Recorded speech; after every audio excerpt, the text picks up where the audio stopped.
Panginoon, sa araw ng aming pagdedesisyon bilang isang bayan, panalangin po namin ang inyong tulong at gabay para sa mga opisyal, tagapamahala, volunteers, alagad ng batas at mga mamamahayag na aming magampanan ng tapat at ligtas ang aming tungkulin.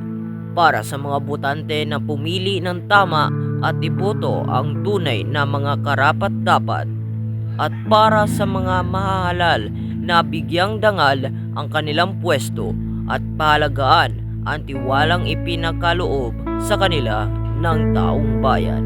Amen.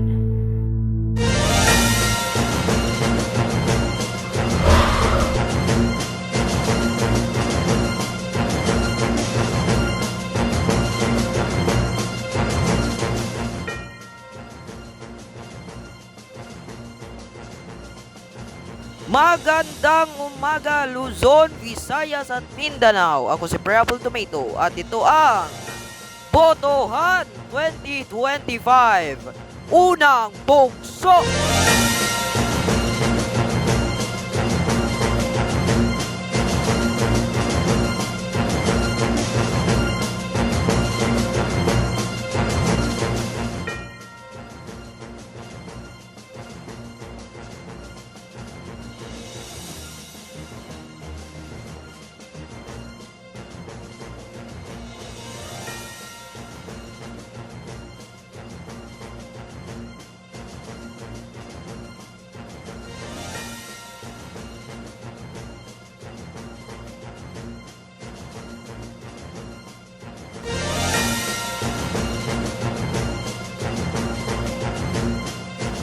Buong puwersang nagbabantay ang buong pwersa ng Shine News and Current Affairs sa lahat ng lugar sa Quezon City, Davao City, Caloocan at Taguig City.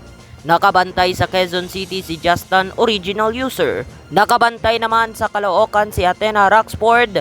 Sa Davao City nakabantay si John Winston Tan. At sa Taguig City nakabantay si Teodoro Malyado.